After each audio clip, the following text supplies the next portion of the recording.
Me again. And for once, it involves a family member dealing with an entitled parent instead of being one.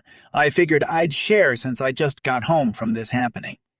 A bit of context. Due to a brain injury a few years back, my father's motor skills haven't been the greatest. He can't operate machinery and his memory is awful. He can usually walk around fine if wobbly on most days, but when he's having a bad day, he needs the help of a cane or a walker. Even then, he can be pretty prone to falling over. No biggie and no ambulance needed as long as he doesn't hit his head, and he can easily get back up with help.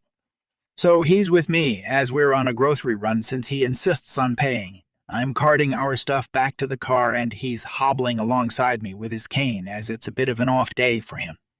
I begin loading our stuff into the car when Dad takes a bit of a tumble. As I go over to help my dad stand, I nearly jump out of my skin as this nearby woman with kids sees us and practically screams. I kinda shot her a "what in the world, lady?" look while I'm helping him up, but this woman is just scowling at me and whispering into her phone. I helped my dad into the car so he could sit and catch his breath. While I finished putting up my groceries, I heard someone call out to me. I turned to see a police officer. Do you all want to know what this Karen's reaction was to seeing a 50-something-year-old man with a cane falling over was? Apparently, other than screaming, it was to call the cops and report him for public drunkenness. I didn't even know what was a thing until it was explained to me, but apparently in my state it's a Class C misdemeanor, and you can get fined up to $500. A few questions and a breathalyzer test cleared my dad's name, and we got to go home without incident, and I never did find out what happened to that nutcase of a woman.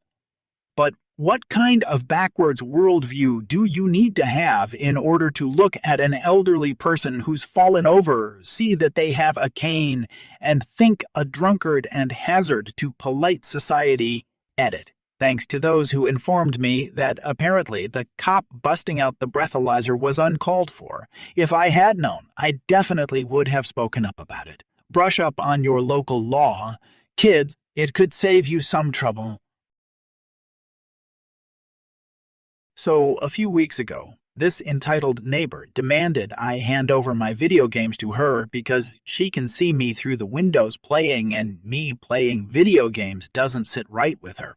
This ended in my parents getting me some better curtains. This was much to the displeasure of a certain entitled mother who was determined to make as loud a fuss as possible. So when I was trying to do homework, I heard a knock at the door. Thinking it's a delivery, my parents had gone out to shop at Costco. I go and open the door. The entitled mother is standing there, and she doesn't look too happy. She starts lecturing me about how children don't deserve privacy and how my parents have to remove my opaque curtains at once. She then takes it one step further and demands to see my parents. I tell her that they don't want to see her. Who knows what crazy nonsense she might try to pull off if she learned that my parents were absent. She starts screaming at me about how my family is such a mess, that no wonder I'm a rude, entitled man. Child, I'm in high school. Oh, the irony. When I go to close the door, she wedges her foot between the door and demands that I let her in so she can remove those disgusting curtains herself.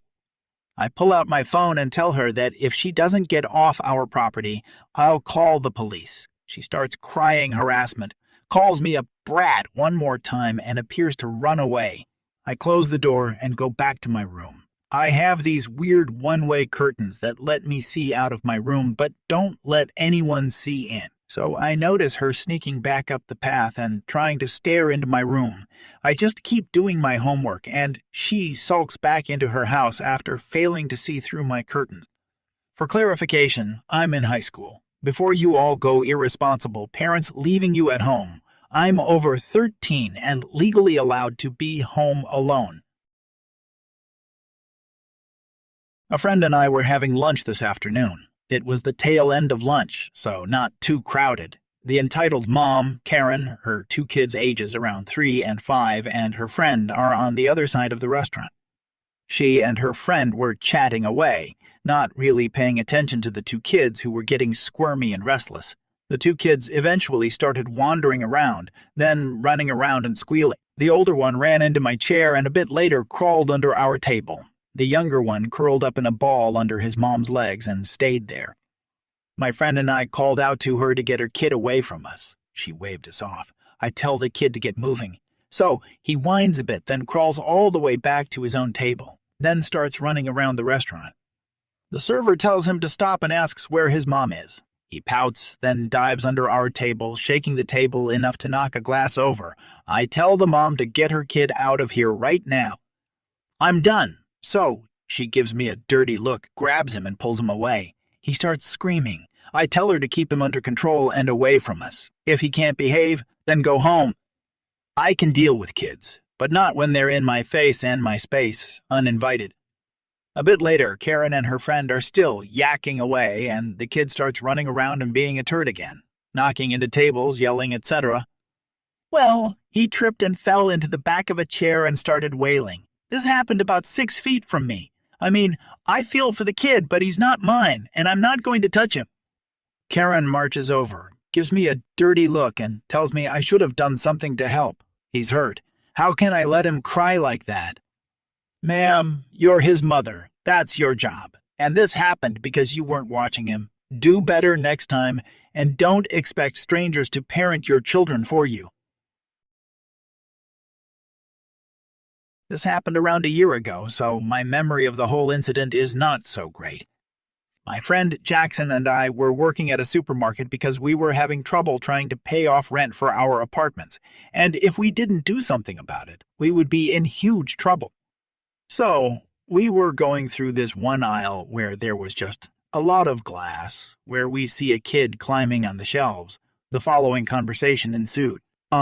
Kid, please do not climb on the shelves. The kid doesn't listen to me and keeps climbing. Kid. He then jumps down. What? Please don't climb on the shelves. Why not? There's a lot of glass on that shelf, so climbing it is not a good idea, Jackson tells him. Whatever. A few minutes later, I was restocking some stuff when I ended up catching a glimpse of the kid climbing onto the shelves. Again.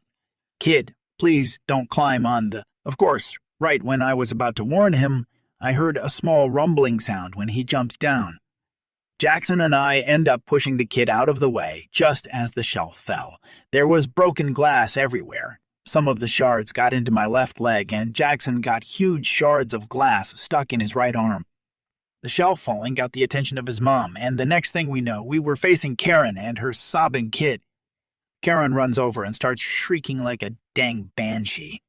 Son, are you okay? The kid then tells her what happened. How dare you? She says as she grabs Jackson's arm and pulls him. Jackson yells, Ow! And I tell her to let go of him. Karen then starts yelling, These stupid teenagers tried to kill my son. And I had to tell her that we saved her kid because he could have been crushed or badly injured by the glass.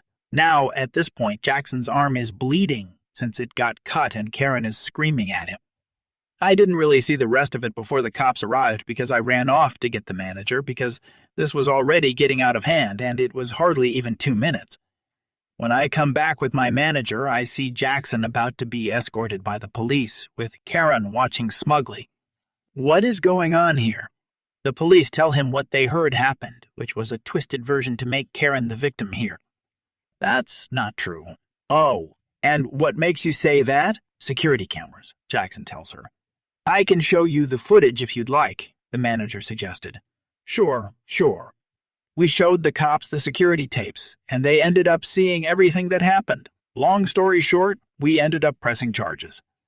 Me and Jackson because of the injuries, and the manager for the stuff that was broken, which cost up to $5,000, and we all happily watched Karen get escorted by the police to their car. Ever since I left my job due to discrimination, my new job at Burger King has been fun. Sure, I'm mainly on fries, but sometimes I do counter orders.